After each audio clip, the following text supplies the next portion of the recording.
Let's officially start. Welcome to the first live stream in the framework of the Dutch Design Week, with the first insightful talk, Designer Creative Business, organized by world mentors and marketing experts, Silvia, Zancarli and Janos, Keresnyei, who, together with designers... Hello, everyone. Zuzana Kralova and let's officially start.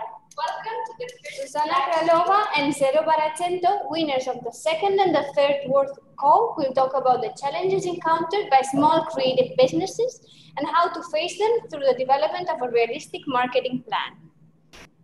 For that, my colleague Anna will introduce our speakers. So, Janos Keresnyei is president of the Creative Industry Cluster in Hungary. Janos Keresnyei was born in Pécs, Hungary, with a varied education background in teaching, PR economics, film and TV production, film commissioning, intellectual asset management, and much more.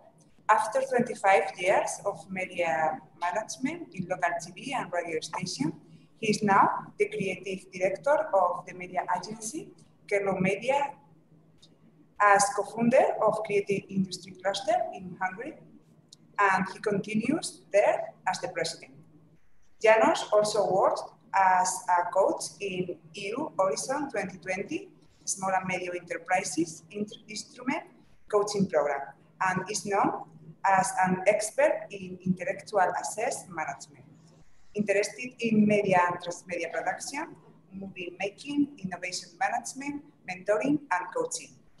He is awarded by the Scottish Qualification Authority with Professional Development Award in Culture Creative Industry. So thank you very much, Janos, for taking part in this interesting live stream. So now, Simona, please, could you introduce Silvia Zancarli? Yes, thank you. Silvia Zancarli is a course leader at MAS Fashion Innovation at SUPSI and Startup Mentor, is graduated in Business Administration with a major in Strategy and Marketing. She has been working for several years in communication and media agencies, where she reached the position of Strategy Director.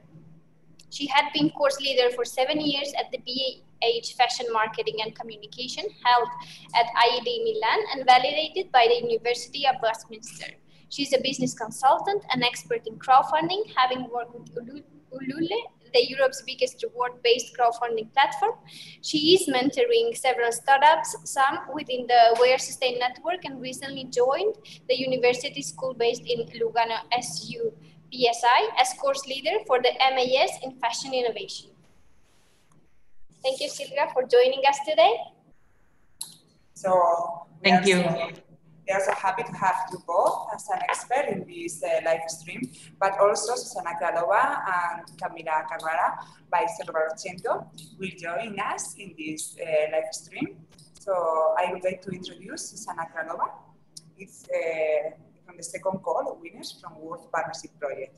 So Zuzana is a creative fashion designer based in Alicante, Spain.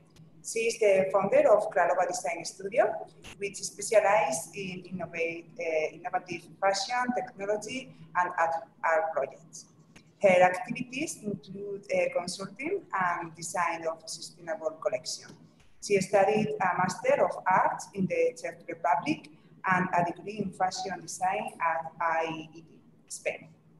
She has experience designing for international companies, footwear, ACC, ready-to-wear, sportswear, and footwear. So also she is a really good person to stay here with us today. Thank you. Now I would like to introduce Camila from Zerobarracento.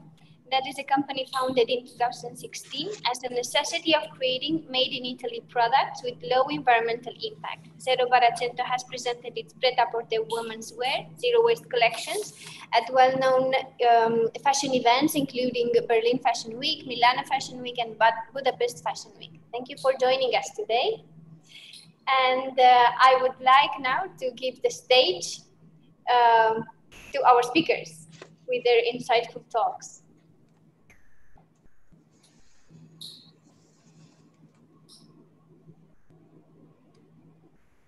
Okay, thank you very much. And because it's a lunchtime, maybe you would appreciate if we share with our menu for today discussion, which is very short, but we would like to touch 6 topics, like how hard is to start a business in fashion. And my partner in the show will be Silvia, and I asked Silvia to mention the others, but I mentioned the next one, which is about business preparation and planning to start up a business in fashion. Or after that, we will learn what was the journey of Camilla and Zuzana to reach this situation where they are with their product or with their brand. So what kind of human skills and competencies are necessary to be successful in business in fashion? And what has creativity do with sustainability, grants and businesses, and creativity vs businesses? So these are the topics what we would like to mention. And let's start with the first one, which is how hard is to start a business in fashion? Is that hard or easy nowadays? I think we can really hardly decide which one is the better statement, because we can say it is really easy concerning the online shopping and online marketing developments, and concerning the possibilities, as we think we can start a business from a room anywhere on the world with an internet connection. Or is it hard because of that? What do you think, Silvia? Well, I think what you said is kind of interesting, even though if we take into consideration how many people are out there thinking that since it's so easy, I can do it myself, it's getting quite complicated. Creativity is more accessible. It's more developable. You can develop it more as compared in the past. But making your own line and put it on a website or an Insta profile or even on TikTok, it's not enough now. It's absolutely not enough. And the problem, I think, is that it takes 2 very different mentalities in doing one thing or the other. Anyway, to start a business in fashion now, it's hard. Very, very hard. You can argue it has always been. Maybe yes, it has always been. I mean, to break through the clutter.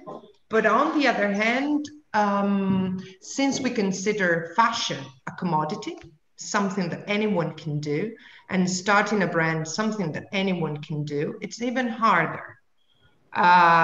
Unless, of course, you've got tons and tons of money, then it gets a little bit easier. Yeah, but we have 2 participants in our discussions who have tried, and they are on different ways. So Camilla Carrara from Zerobarracento started a direct line to the market as they established their brand, and Zuzana is with her shoes, with the Fish project, he is just starting at that line. So what is your opinion? Is it hard or easy? Well, oh, okay. You can start. You are the first. Okay. So in my case, I had the luck that after the master I attended in Berlin at Esmod, I got a sponsorship from a really important company that is Natur in Germany. And they helped me not only in terms of money, but also in terms of knowledge, skills, and knowing a little bit the market. So I had this push, let's say, at the beginning. But then when I found myself like I was alone after the first collection, it has been kind of hard. And for the first years, I've been selling into small shops here in Italy that were selling more brands with focus on made in Italy, young designers, and sometimes also on sustainability. And after COVID, everything changed. So now I'm pushing a lot the online part, as obviously when we were all in lockdown in Italy for 3 months, everything has changed. So I started maybe selling more through Instagram. So it's always like something that is not like one day same as the other, and we have to adapt to the changes, especially in this moment. But I think is also like a big opportunity for small realities like ours to be super fast in changing. That is something that maybe if you have like a big established, let's say, structure is not as easy as for us. So it's also like kind of fun to have the chance to change every day the way we work, even always following the values that we have, because in our case, we don't want to compromise any of the value that we are stating, like obviously sustainable sourcing, the zero waste pattern making, the made in Italy. So it's not easy, but it's really like a huge opportunity to grow also as professionals, I think. Yeah, Okay. yeah, I absolutely agree with Camila. Something that you need to have in the beginning, like this push of the financial support. But yeah, definitely the launching the business in fashion, it's very tough job. And I find it like that you need to be honest with yourself. You have to be loyal with yourself and maintain you like different, you know, not like adapt to the people and clients, what they are demanding. So this, if you maintain like your essence is for me, like a designer, the first step. And then you have that business model or plan or structure you need to take. In my case, with Fish project, I have been also lucky, like Camila, with the sponsorship on the outsole. One factory really supported me with the mold of the outsole, which is very expensive. So I have been able to develop the outsole with my drawing, with my mold itself. So it was like challenge for me, because it was the first time I have been doing footwear, because I am coming from fashion, really from the fashion field. So the financial support is the first thing, but you need to be really loyal, and you need to follow the path. And I don't think that it's only about a lot of money, like maybe Silvia said, that if you have a lot of money, you are able to do the things, of course, but you need to be creative in the business. The business is one thing, and but how to rethink the things, how to redesign the things, how to reinvent yourself in the business. It's very important. And after this COVID thing, the crisis of COVID, I think that also the people are more sensitive, maybe much more open. They really react to the transparency of the business, they react to the human communication and all this stuff. So I have not been never good my brain like in communication, like, you know, sell the things and all this stuff. I've been like much more spontaneous, much more artist, you know, in that sense. So right now for me, it's like the time, it's the moment that maybe the people understand my way of work, which is quite different. I am here in Alicante. We make the local production closely here. I go to the factory, you know. So this type of the work between creativity, being designer, and being entrepreneur is always the daily balance, how to make it and how to communicate it. But I think it's very interesting, because you cannot be only the artist or designer. It's very nice, but you need to earn money and push the business onwards. So being entrepreneur and understand the things as a designer, for me, it's important. But it's also important to have a good team behind, because without good team, without good experts, you are nothing. You know, you cannot push the business on your own, only like by your person. You need to have the good person, maybe for marketing, for business strategy. You need to have a good team in the factory, because maybe making the shoes, there is different factories for outsoles, factories for the upper, factories for the materials, etc., etc. So it's like big, huge team who is like on the street, you know, not in your studio, but you have like this structure. We will discuss about that later on a little more. And also, I just would like to suggest to visit the Zerobarracento website, where everyone can see how many companies have to support a product, and that it's a traceability report of the products, and it is possible to follow the route how the collection get together. Yeah, on the new website, we tried to trace all the steps of the production from the idea up to the final transportation. So we are really trying to be as transparent as possible, and also to shed the light on those suppliers that are working with us, that are truly aligned with our values. So I think it's also important to shed the light on that let's say, step of the production chain, because also these producers are making huge investments to create new products with a sustainable DNA and innovative at the same time. So I think it's really important to focus also on them. It will be also interesting when we discuss about sustainability. Yes. But can I ask you the second question, which is, how does it feel to prepare for a business? How does it feel to prepare a planning? Because I think that to plan your action towards the production is your piece of cake. You can do it. I mean, you've been trained to do it. You've been trained to do it, and then you did it.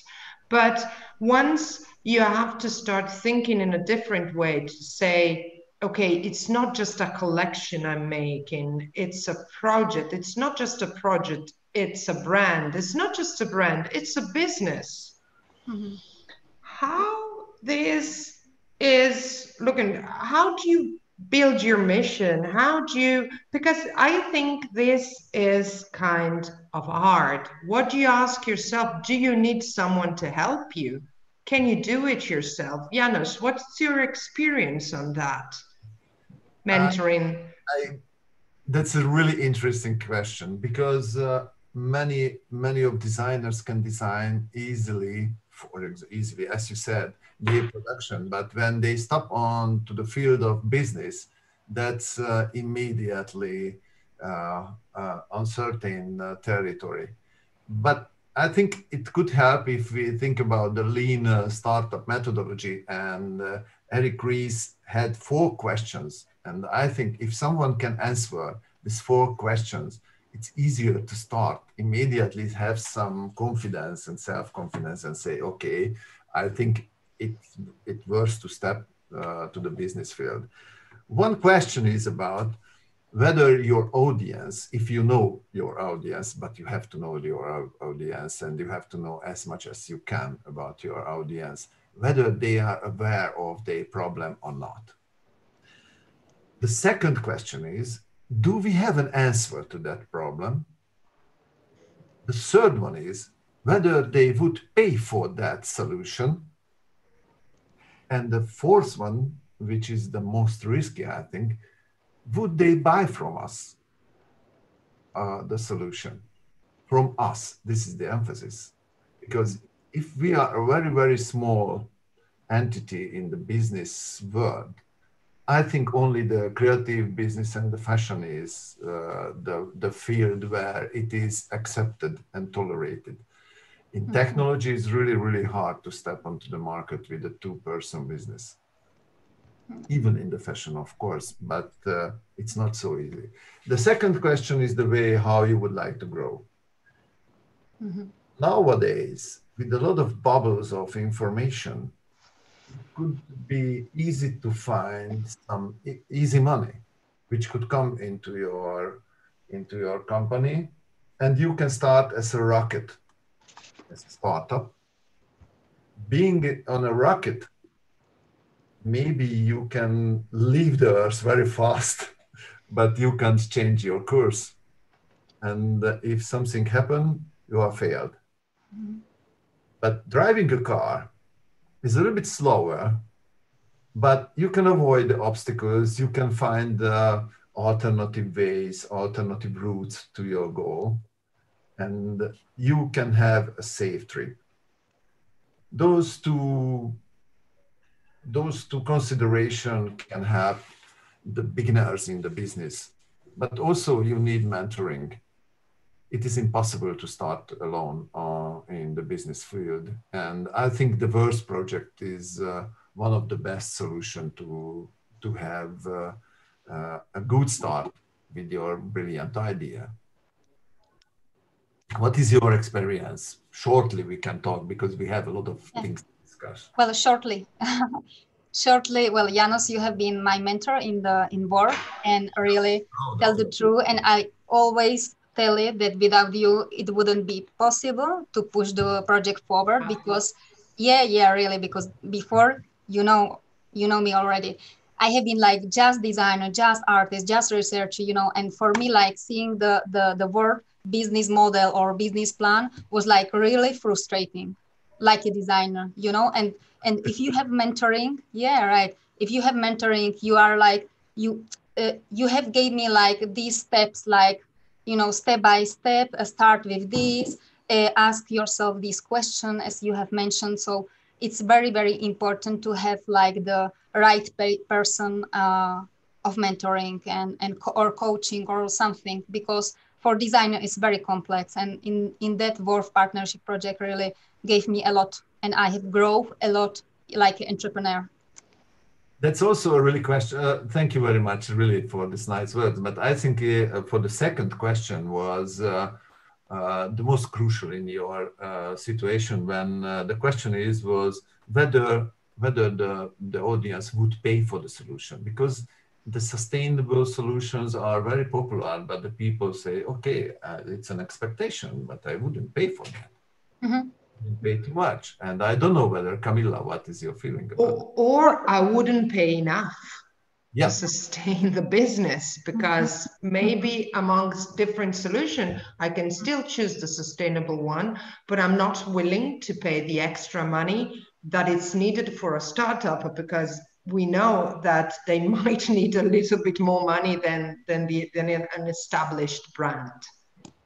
Yeah. I also think that in our case, we need to focus really a lot on the communication, because we need to bring the value of sustainability, not just it is a sustainable item, because otherwise it will not, I mean, even as a consumer, I will not buy a thing just because it is written it is sustainable.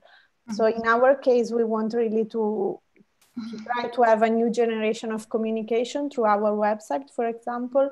And also on social media, we try to share as much as possible what is behind our items, trying not to be boring, because also sometimes it's not as cool to talk about suppliers and all this stuff. It's not so interesting. So I think you need to really find a balance. And in our case, we are always trying to work with experts in that field, because I'm a designer. I have a person that is working with me that is more in administration and all these, let's say, boring stuff. So we are not into that. So we are trying as much as possible to find external professionals that can drive us. And also with the World Partnership Project, we will have the luck to be driven a little bit in our path.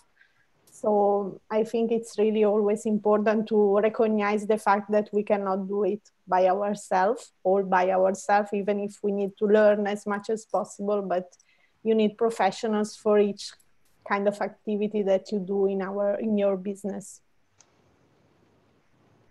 Yeah, so I think we all agree that starting a business is always a challenging duty and challenging idea. But as I see you think it worth to do.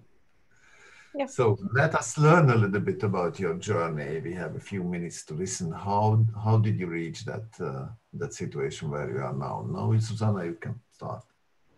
Well, globally, I can make like my journey of my career, because I have started like normal standard designer, catwalking on Mercedes-Benz and making all this stuff, the retail, online, offline, and it was everything was like happy, and I have been selling in the multi-brand shops, everything, But like after 5 years, I have realized that it's not enough, that the fashion has to have something more. It is not only about making clothes, but like put more values into the garment, maybe connect it more to the art. I didn't know, but I have felt like to change the the uh, the path of my career.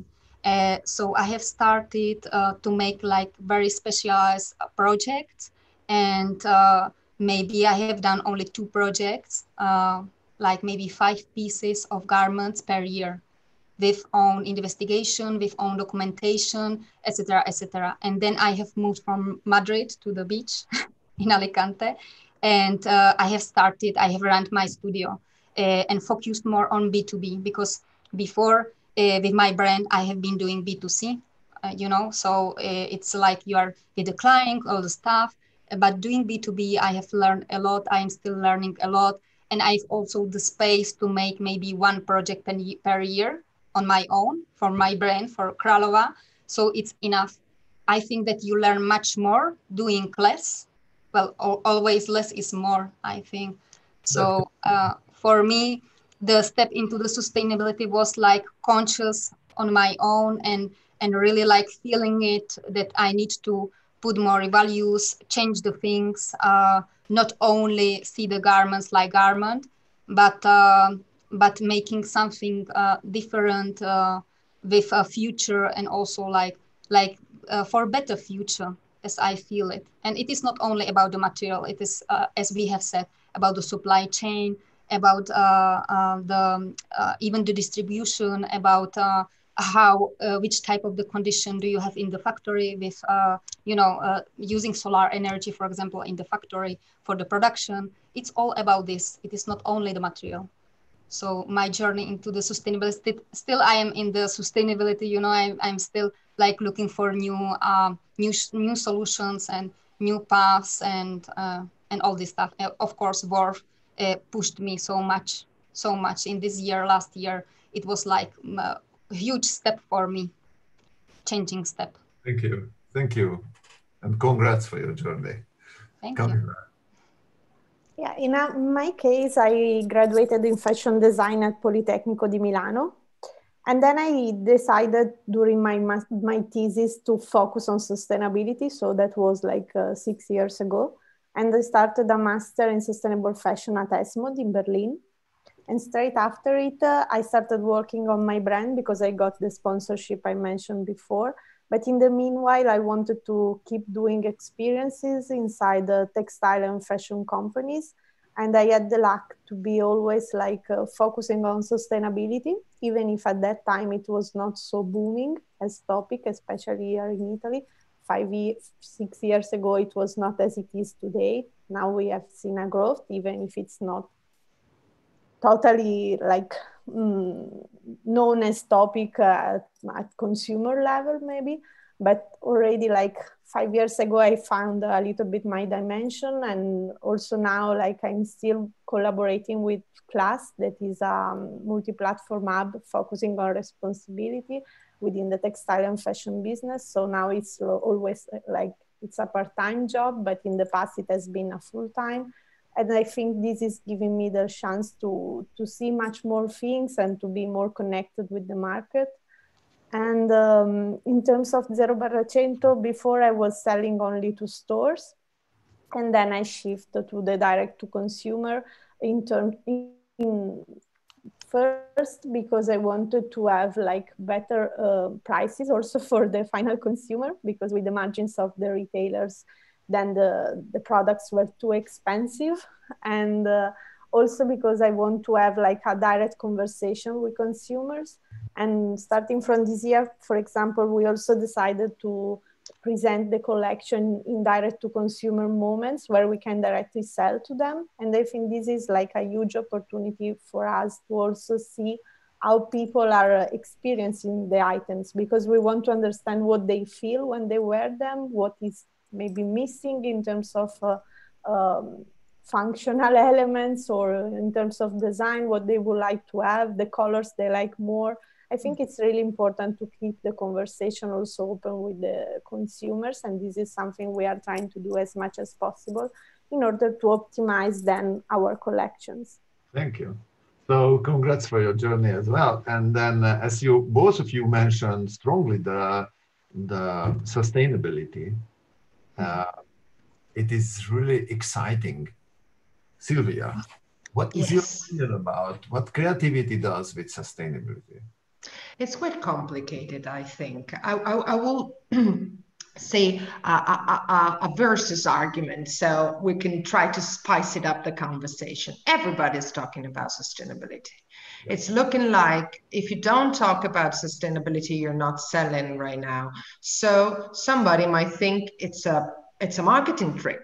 It's a communication trick. You talk about sustainability and then you're done, on one hand. On another hand, I see from your speeches that you're passionate about, I mean, you don't believe that there are clothes, there is the project, then there is the environment. It's all connected, all intertwined. But sustainability makes loads of constraints. You cannot do this, you cannot do that, you cannot do this.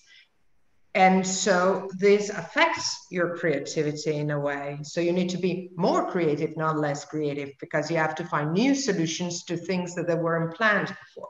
And then I have my last point, which is sustainability is not enough.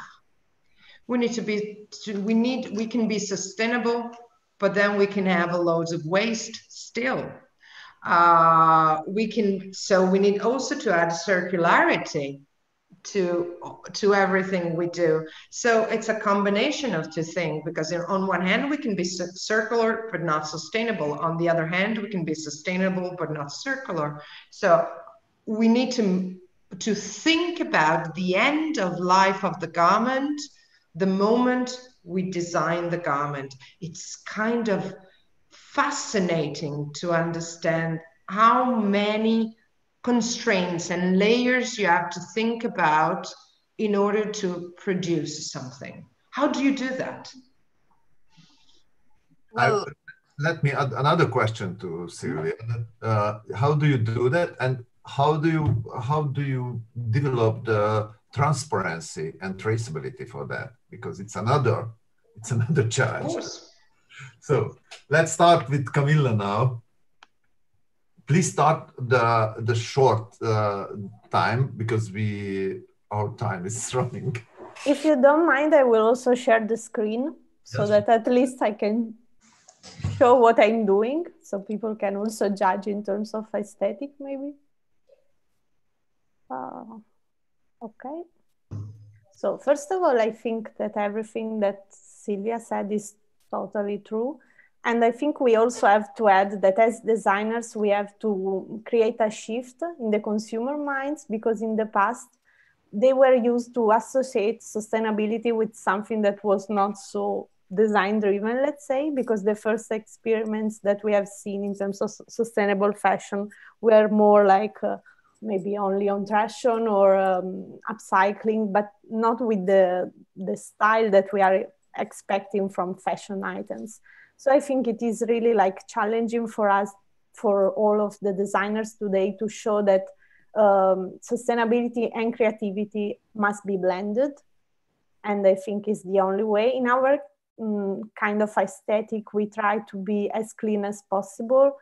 And our lines are, as you can see, are really like truly inspired by architecture, more like structures that must be really clean, but also well studied, because as Silvia said before, sustainability is putting some like limitations sometimes.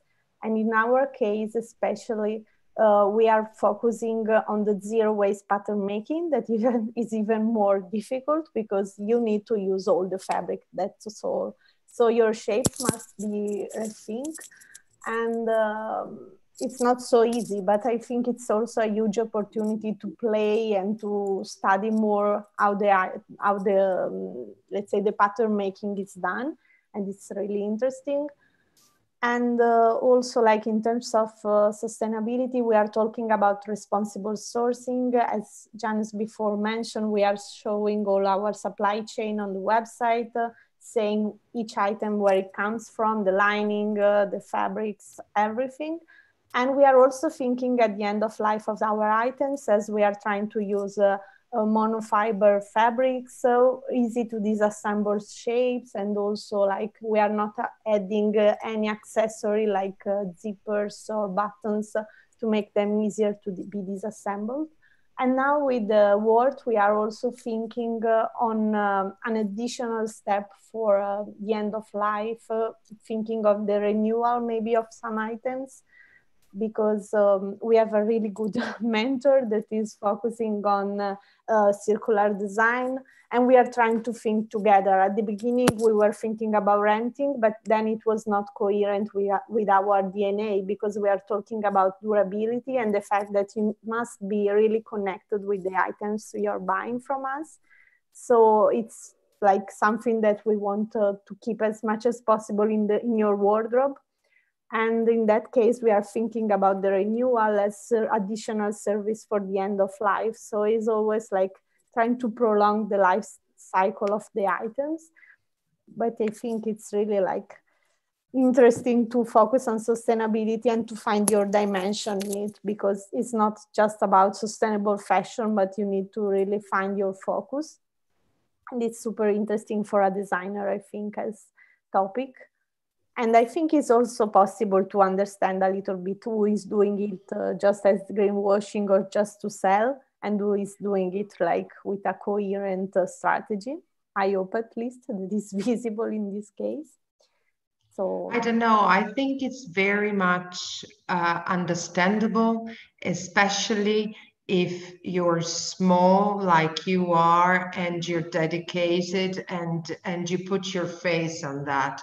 It's much harder to understand from a huge corporation, because maybe they're in the right place, they're trying to do it, but there is some kind of a doubt, no, in that case. True. Yeah, absolutely. And I also love the traceability of your product chain. And as we discussed many times with Zuzana, the main question is the qualification of materials. Yeah. Yeah, I think that, yeah, definitely the certifications, Yes. the certifications of the materials right now, it's like, it's the key. You cannot launch sustainable material without registration, without certifications. So right now it's like the key point. And well, what Camilla said also, I think it's about for us like small designers or small brands, small studios, it's important to design your own ecosystem, you know, your own core in sustainability, because you cannot make everything. So you need to focus on some things. As I focus on local production, I focus on sustainable supply chain, not only on the material. Maybe sometimes it's much more sustainable using maybe even chemical based material that you can recycle several times, you know. So the sustainability is still complex. It's a complex topic, and we need to communicate it better, that the people understand what is the sustainability. You know, the Zara, Inditex, and all these brands started to communicate sustainability like this is organic cotton, and the people, you know, like maybe in mass think only that the linen pant is sustainable and it's made in Bangladesh, then going through the shipping, you know, from the sea shipping, which is the most polluting transport in the world. So these are the many questions we need to have in mind, not only the material. But for us, like small designers, I really work on my own ecosystem, my own focus, and try to be circular, as Silvia said, because finally it's a right now we have got in planet like this waste management. We need to recycle first, all this waste and then start to make the sustainable things, you know, from my point of view. There are a lot of waste. So we need all these leftovers, we need to recycle it, we cannot produce leftovers, etc., etc. So be circular, it's better, or maybe more important that be sustainable. What do you think if I mention technology transfer in fashion industry? Is that a blasphemy? It's maybe too much, because if you mentioned like tech transfer, that sometimes I use the word like tech what? Tech transfer, transform. Yeah. Well, open source, or maybe like the receive how to make the things, you know. So still, it's something that in fashion sounds like that you are from another planet. Yes, it is, but it looks like. But if you work with sustainable materials, you have to produce a data sheet. Yeah, And definitely. producing a reliable data sheet is it's not a small question. No, but then in the field of in the fashion sector, like in the back office, like with the suppliers and really people that understand fashion, the data sheet is the first thing they ask. I have some clients that we work in on some material that are organic and also mixed with the recycled PET bottles material. And first thing they asked me was a specification sheet with all the certifications and all this stuff. So it was the client, just brand, you know, not need a supplier. So also the clients in B2B, they ask for certification. Yes, it is.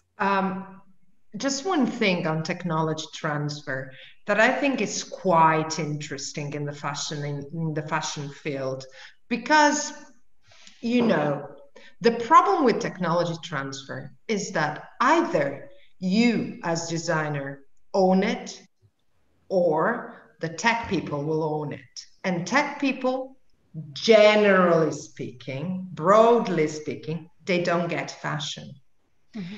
So it's quite important that from the very beginning, so fashion schools and all the things associated with it, that we all say, you know, creativity is making the good usage of what you have, and is also to transform things. But if one thing is digital, not analogic, we might want to use it.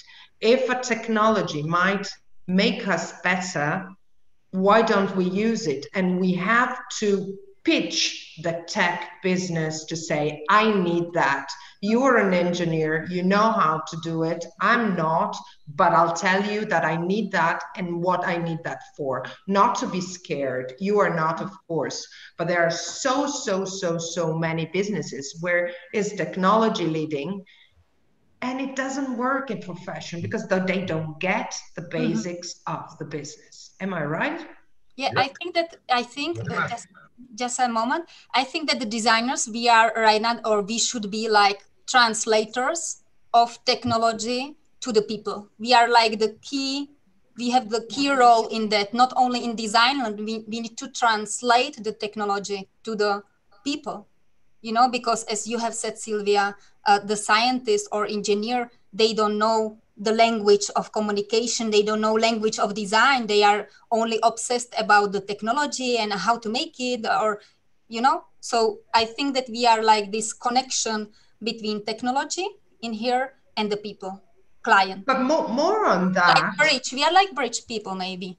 You should be more than that. You should be the one helping technologists to give you what you need, because you need to understand, of course, if you are the translator, you need to understand the basics of technology. I mean, what can be used for, and then you can pitch them the idea, because the other way around, it will be someone producing some technology and you say, oh, actually, I can use that. The other way around is you saying, but I need something like that. And if you can imagine, in 2020, you can have it most of the times. Yeah, but you need to think that designers are much more open-minded people. You know, the scientists and engineers, they are very close and they are not so open to share. you know. But they get a lot of money with their ideas. That's the question, whether the ideas are proven or not, or market fit or not. So that's the business fitness, what I'm talking about many times. That's if you have a business, you have to be problem fit, market fit, know-how fit, technology fit, and legal fit. So that's asset fit.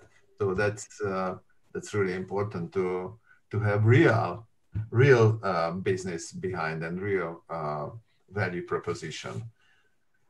So do you want to talk about a little bit more sustainability and the previous question, or we can move forward with another topic, which is another topic. Move forward. Values, which is about the skills. And we would like to rely on your own experience, what you think.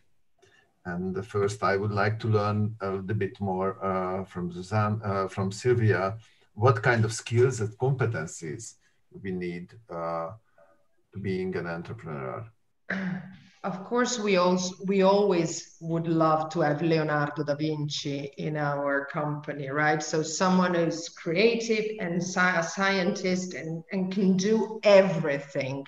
But we are humans. We cannot have it all. So it's very much important that we have all the sides of the business inside. So I don't agree with Camilla when she says business is the boring stuff, or people doing the administration. I agree. But I mean, putting on your invoice is kind of boring. But designing and thinking about how to do that, the problem with fashion is that your business is always the same. You create something, you produce it, and you want to sell it. So basically, we need also to apply much more creativity also in the business side. So if you take someone who's really strict-minded and don't get fashion, it's kind of hard. But if you get someone who understands what you're going through and is flexible and interested enough to pitch you with ideas, can we do this because this might lead that to... Oh, I think we lost Silvia. Silvia, are you there? Oh, but you can reflect for her. Okay, you came back. We lost. Oh, sorry. Was I talking to myself? It happens all the time. So it says that my internet connection is unstable. Sorry. The last second we lost. Okay, so what do I need to say? Skills and loads of competences. What do you think? What do you think? Yes. What do we think? Camilla? I can start. Okay. So I think you need to find people that are aligned in terms of values with you, and then that have different skills that can be like really a balance between them. Like for the work, I have the big luck to work with Iris from Renoon. Renoon is a platform focusing on sustainable fashion. They are like a sky scanner for sustainable fashion. So they are agglomerating thousands of products from brands that are maybe fully sustainable or have just some lines that are sustainable, and they are putting all of them together and bringing them to the consumer, because there is also, for example, the problem that as a consumer, maybe you want to shop sustainably, but you don't find interesting solutions in terms of style. So I think in that case, it was really about finding a partner that is really what I'm missing as a designer. So I think it's really important in this field to find good synergies. Like, for example, I know I'm kind of skilled in everything that is connected to sourcing and sustainable sourcing and zero waste pattern making. But then, for example, I'm talking about my sustainable values, but I cannot just talk since like, I think 2 years now, I'm collaborating with Chiquis, that is another startup that is kind of a passport for sustainability. So they do analyze all your supply chain and your corporate commitment, and then they grade you in terms of sustainability for the transport, for the suppliers you're using, for the ingredients you're using. So I think it's... Camilla, sorry for disrupting you. I just think, would you talk about your personal competencies? What you think, what you needed from yourself to reach this level of business? Well, in my case, I'm trying always to, as I'm like, my skills are focusing on design and sourcing. That's what I'm really good into. But since 2 years, I'm trying to work as much as possible to learn more also about business competencies. But I'm still sure that someone that is a professional can do it much better than me. So I'm sorry to repeat, but I think it's really about synergies. You cannot get all the knowledge in all the fields. So as a professional, you need to know that you are missing something and something can be found into someone else. So like, for example, during lockdown, I did 2 months of mentorship from a really good consultant that is Claudio Marenco Mores, and he's like a really good consultant for fashion businesses, and he was giving me suggestions on how to react to the current situation. So not only through the website, but also these direct to consumers moments, and also how to reshape the communication messages I was bringing. So I think this is like giving me also skills. Of course, that's a normal way. So we have many partnerships where there are minimum 2 people from one side, where one of a designer, the second one even sometimes an economist who is participating in the business, even in the world. Yeah. So Zuzana. Mm-hmm. Yeah. Well, about the skills, I always think it's about the personal skills first and the professional ones. So definitely you have to be conscious about your skills. Where is your top, which type of skills do you have, and try to learn other skills, but maybe don't make them, you need to understand to the other skills, like maybe communication, but I'm not good in communication as Camilla have said, that she is good in design and sourcing and all this stuff.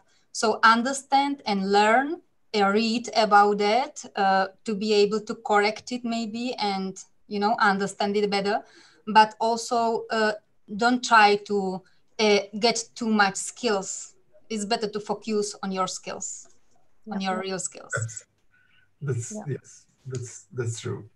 There is another question about, now we are talking about Worth, which is a granting project and has the first, helps the first step in the business life, not just in design development, but in the business life, mainly in the business life.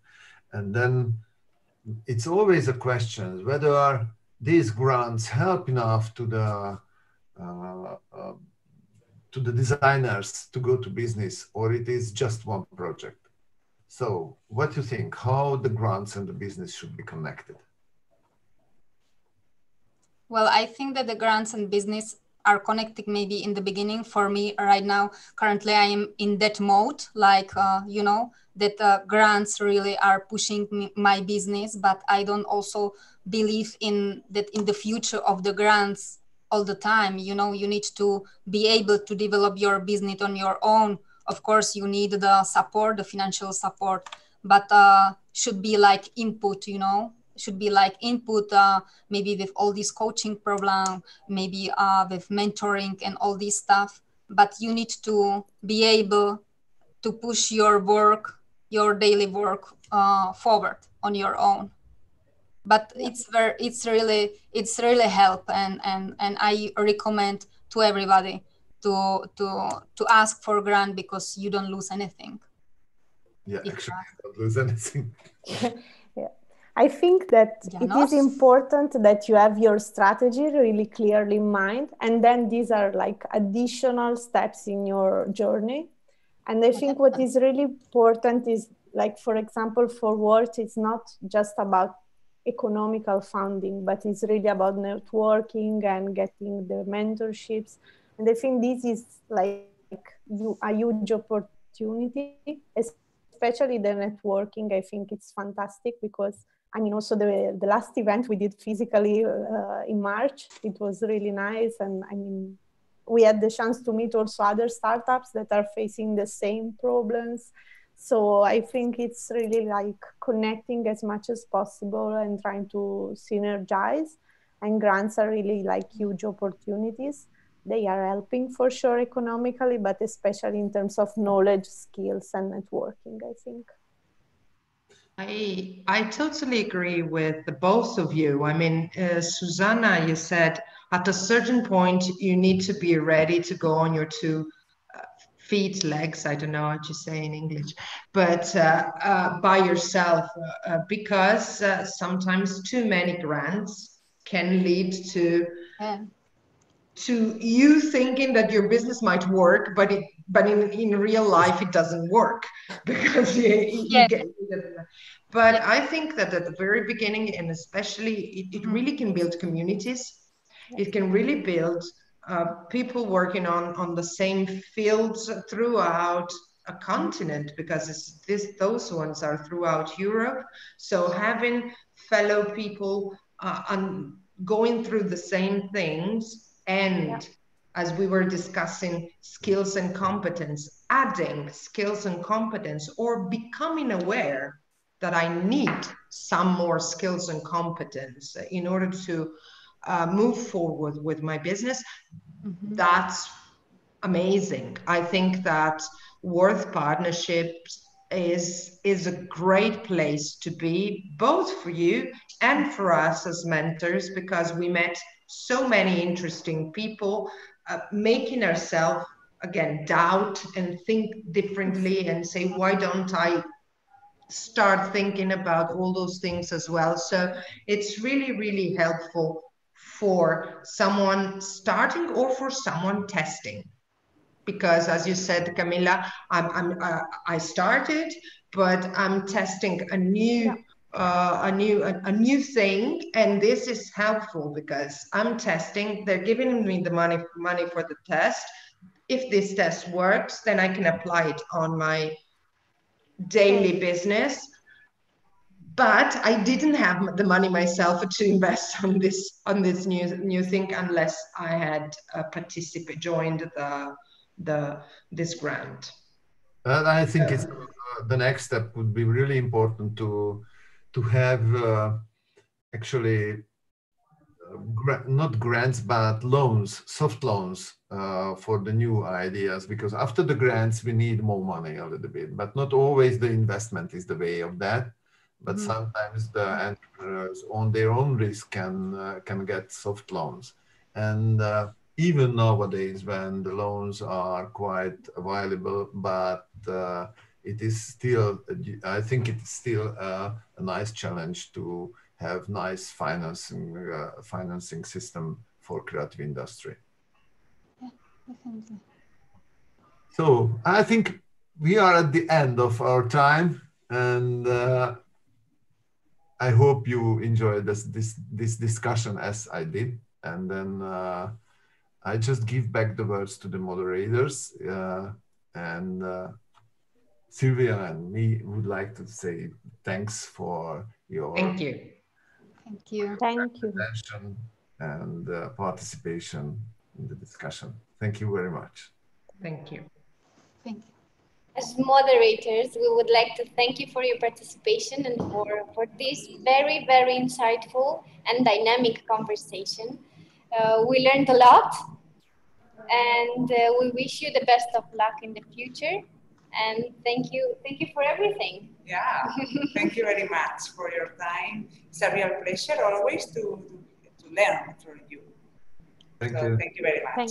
And if someone wants to get in contact with all of us, of course, they can simply reach out to the Worth platform, and you can, as moderators, place the questions to our fantastic projects or to the brilliant Janos, or even to me, if you wish. Oh. Thank you. Thank you. It was nice to be together, guys.